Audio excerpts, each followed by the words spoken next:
ایک غریب عورت نے بڑی عزت کے ساتھ آواز دی، آ جائیے میڈم، آپ یہاں بیٹھ جائیں۔ کہتے ہوئے اس نے اپنی سیٹ پر ایک استانی کو بٹھا دیا اور خود بس میں کھڑی ہو گئی۔ میڈم نے کہا، بہت بہت شکریہ، میری تو بری حالت تھی۔ کہتے ہوئے بہت ساری دعائیں دیں۔ اس غریب عورت کے چہرے پر ایک خوشگوار مسکراہٹ پھیل گئی۔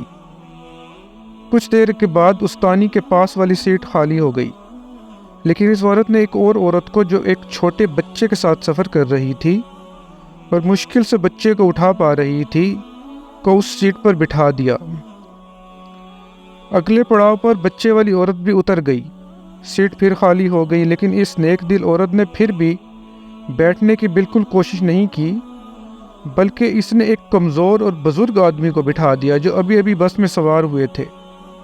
مزید کچھ دیر کے بعد وہ بزرگ بھی اتر گئے، سیٹ پھر سے خالی ہو گئی۔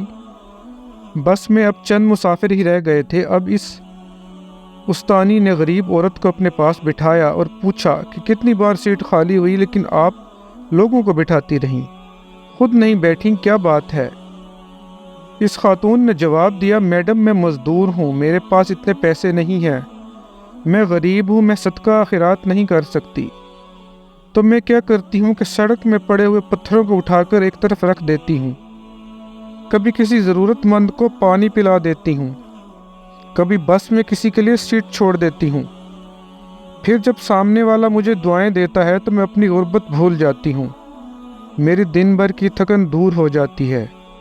اور تو اور جب میں روٹی کھانے کے لیے باہر بنچ پر بیٹھتی ہوں، کچھ پرندے میرے قریب آ کر بیٹھ جاتے ہیں، میں روٹی کے چھوٹے چھوٹے ٹکڑے کر کے ان کے سامنے ڈال دیتی ہوں، جب وہ خوشی سے چلاتے ہیں تو خدا کی ان مخلوق کو خوش دیکھ کر میرا پیٹ بھر جاتا ہے۔ روپے پیسے نہ صحیح، سوچتی ہوں دعائیں تو مل ہی جاتی ہوں گی مفت میں، فائدہ ہی ہے نا، اور ہمیں کیا ہی لے کر جانا ہے اس دنیا سے۔ استانی ہکا بکا رہ گئی کہ ایک ان پڑھ سی دکھنے والی غریب عورت نے اتنا بڑا سبق پڑھا دیا۔ اگر دنیا کے آدھے لوگ بھی ایسی خوبصورت اور مثبت سوچ اپنا لیں تو یہ زمین جنت بن جائے گی۔ صدقہ و خیرات صرف پیسے سے ہی نہیں، دل سے بھی کیا جاتا ہے۔